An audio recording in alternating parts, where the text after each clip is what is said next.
অনেকদিন পর ভাই মাছ মারা দেখতে আসলাম নদীর পাড়ে থেকে জালটি ফেঁকে দিলাম, নদীতে বুঝে পড়লো, দেখা যাক মাছ কি আসবে। হ্যালো বন্ধুরা, সবাই কেমন আছেন? আশা করি সবাই ভালো আছেন।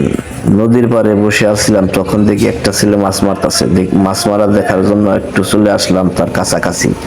দেখা যাক মাছ মারা কার না ভালো লাগে। অপূর্ব সুন্দর দৃষ্টিতে, অপূর্ব সুন্দর প্রকৃতির মাঝে মাছটা মারতে কার কার ভালো লাগে। আমিও বসেছিলাম, দেখি মাছ মারার জন্য নদীর পাড়ে থেকে জালটা ফেঁকে দিল, নদীর পানির মাঝখানে যে পড়লো। দেখা যাক মাছ কি আসে নাকি। মাছ মারা সবারই ভালো লাগে। বিশ্বে এমন কোনো মানুষ আমি পাই নাই যে মাছ মারতে ভালো লাগে না তার। মাছ মারা অনেক সুন্দর। মাছ মারতে কার কার ভালো লাগে একটু কমেন্ট করে যাবেন। আর এই জাকি জাল দিয়ে মাছ কি আসে, আপনাদের এলাকায় এই জালটা কি বলে একটু কমেন্ট করে সবাই জানিয়ে যাবেন। দেন সুন্দর মাছ মারার জন্য জালটি কাছাকাছি আইসা পড়ছে, মাছ কি আসে দেখা যায়। মাছ কি আইছে ভাই?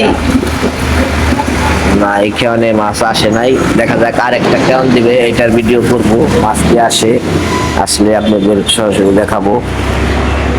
মাছ না আসলেও এই জায়গায় আপনারা যদি ঘুরতে আসেন, অপূর্ব দৃষ্টি প্রকৃতির মাঝে আপনি বসে থাকলে অনেক সুন্দর লাগবে, আপনাদের মনটা ভালো হয়ে যাবে।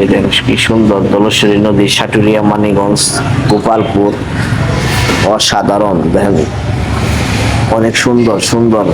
আপনি কিয়ের সেন্ট মার্টিন, কিয়ের কক্সবাজার, এখানে এসে বইসা থাকে।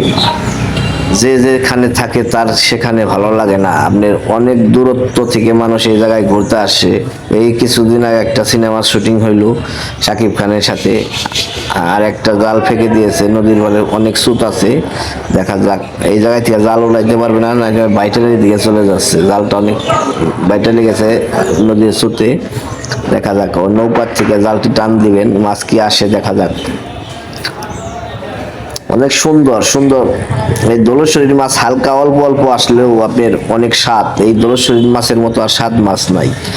আপনার মাছ দেখলে অনেক সুন্দর লাগবে। পাবদা মাছ, কাজলি মাছ, চিংড়ি মাছ, গুলশা মাছ, লিটা মাছের বাচ্চা। অনেকক্ষণ পর পর আসলেও অনেক ভালো মানের মাছ আসে। দেখুন এইখানেও আসে নাই। Bad luck. ভালো থাকবেন সবাই।